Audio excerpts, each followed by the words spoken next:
Alright, hello everyone and welcome to today's Gems of War video. This video I have for you my strategy guide for the Kingdom of Whitehelm.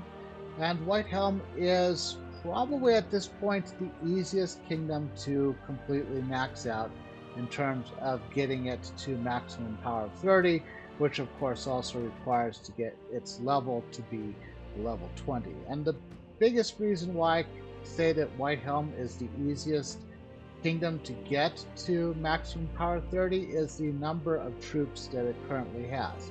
As of this video, it currently has 49 troops available, of which you'll only need 39 of them in order to max out Whitehelm.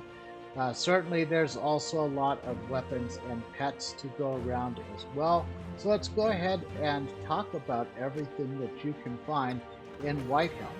And of course we're going to start with the troops. There are 5 troops that count as base mythics, including Immortal Libara, and that is a troop that you get from opening the burning chests in PvP. If you play PvP enough to get a bunch of burning chests, you'll get this one in due course. You do not have to have it at any particular level unless you want it to count as one of your traded troops. Of course, you could also get regular Libara, Guard's Avatar, and Amatil from the Soulforge as part of the rotating base mythics. I guess even the Archdeva is in that category as well. But the only other base mythic for Whitehelm that is not covered in the rotating list of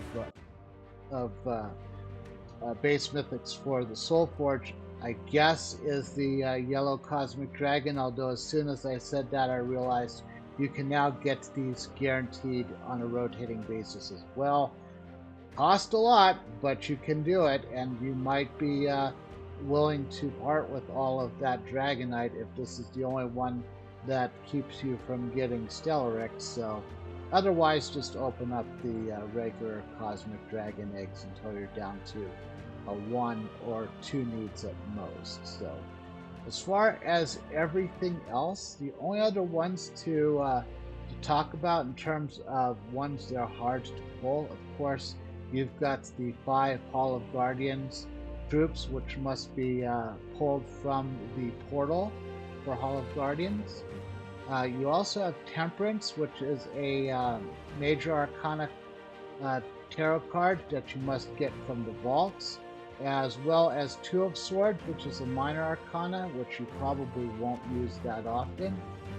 And I think that is it. We have 2 that just recently dropped just before I started recording this video, so I think those are the only ones. Yeah, that's good. So anyway, let's move on to the weapons. Again, there's a lot of weapons to choose from, and a lot of weapons to collect. One of the weapons that probably isn't going to factor in for you is Libara's Scales. Now, as with any weapon that you get from the PvP Immortals, you cannot level this up through regular means. You must level this up by leveling up the Immortal, which is going to take a while. So this weapon is probably not going to get all the way to plus 10 right away. And you probably should assume that it's not going to get there. So Whitehelm only has 1 doomed weapon right now, and that is the Doom Scripture. This is the one that does scatter damage. Overall, this tier or this type of doomed weapon was useful when we had guild wars, and this could be used on defense.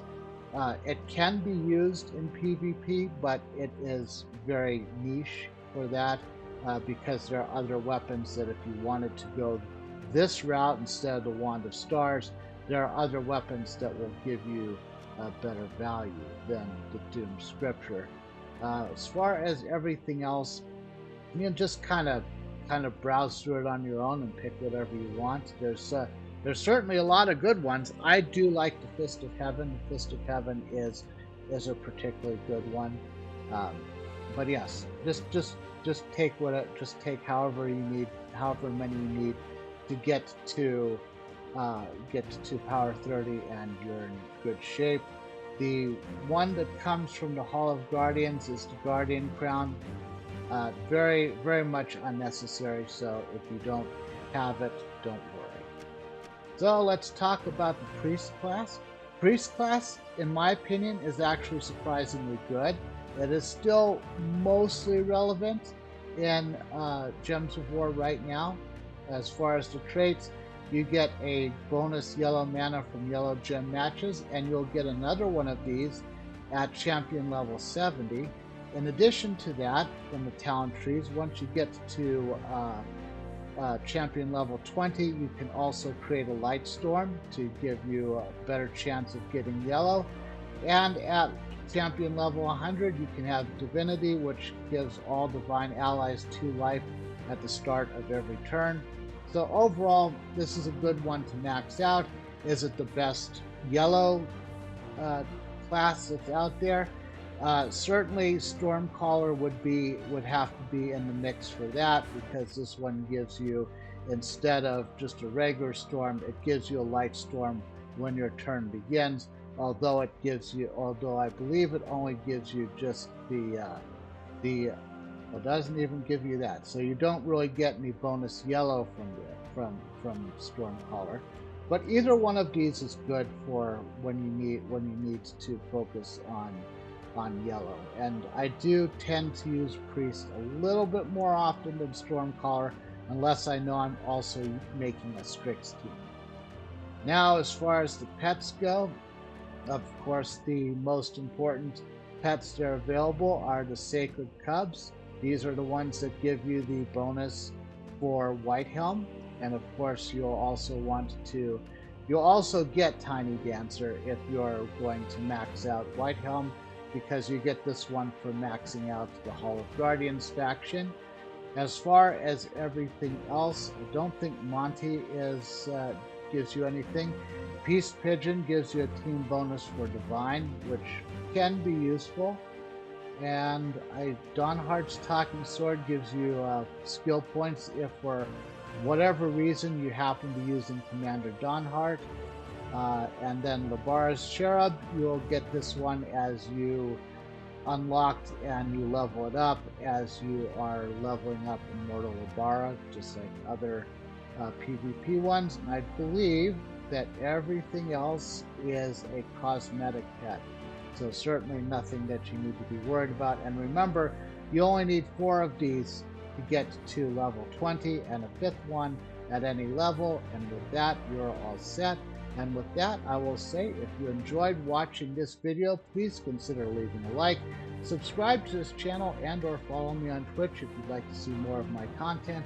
And in the comments below, let me know everything you think about Whitehelm. Is it the easiest kingdom in the game to get to power 30?